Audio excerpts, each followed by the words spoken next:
for his notes, Peter. Help me. Oh, jeez. And then he goes, we're going to have to wing it. Oh, boy. All right, anyway. Santa Cruz Hometown Station, AM 1220 KHTS. The Gazette Radio Hour with Doug and John. Anyway, we have the wonderful, the one and only, the news director here at this fine station, Mr. Perry Smith. Barry, how are you? It's the flowery prose and introductions that keeps bringing me back, Doug and John. I'm not Well, we don't know you very well, Perry, so we got some questions we got to ask. Are you ready? Wait a minute. Can I apologize in advance and completely disassociate myself from this part of the show? Sure. Okay, good. Not Here we above go. Walking out Chris Everett style. Come on, we got a lot to get to. Let's go. Perry Smith, Chrissy Everett. news director, KHTS. What's your favorite food you try not to eat? Ooh. These are rapid-fire questions, Perry. Okay, sorry. Chick-fil-A. Favorite beverage, be honest.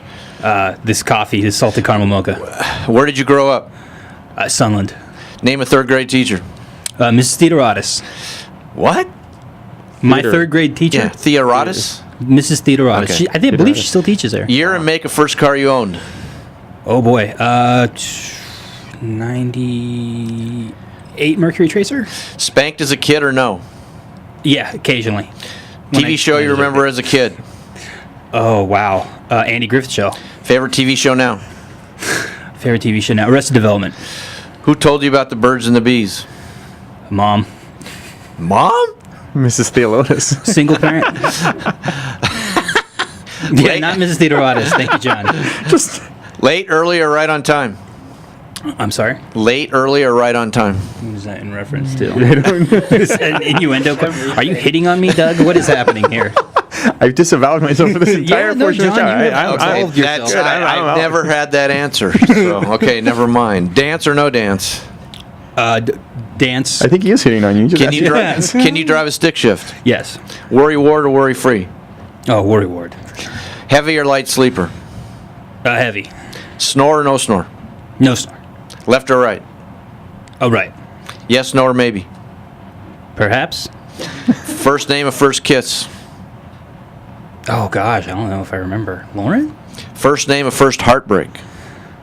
Oh, boy. Doug? Marissa. Oh, okay. Favorite, these are the most important ones. Mm-hmm. Do you like Doug? Oh, absolutely. Do you like John? Oh, sure. Bathrobe or no bathrobe? No bathrobe. Boxers, briefs, thong, commando, or depends? Boxer briefs? All right, thank you. There you go.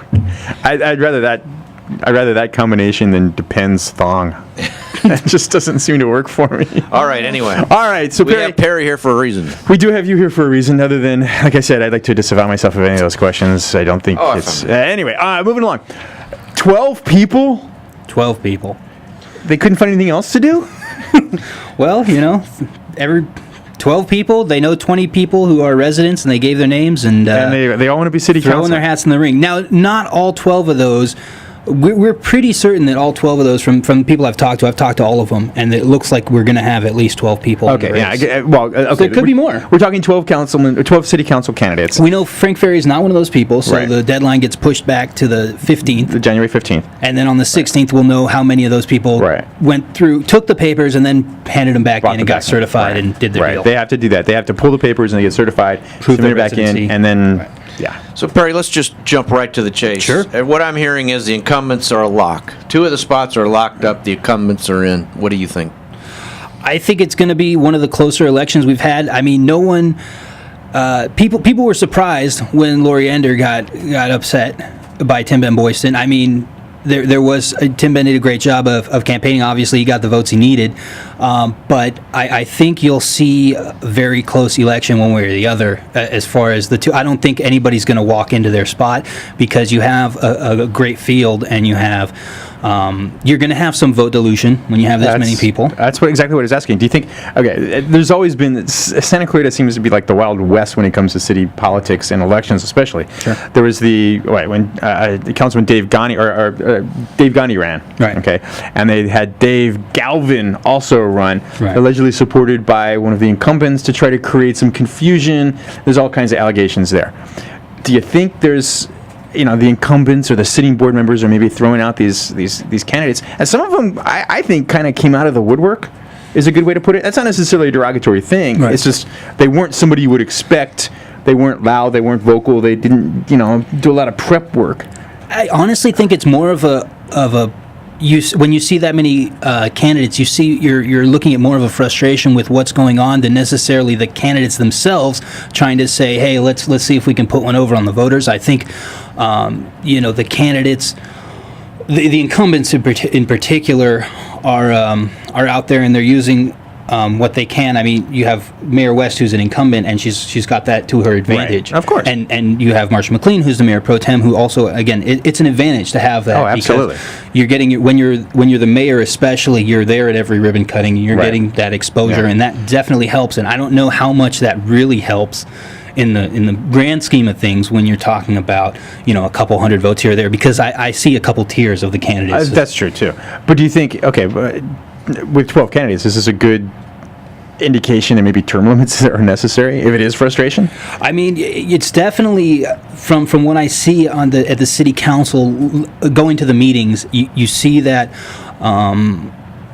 You see that there's people running. I think because there's some the three candidates that have been there since '98.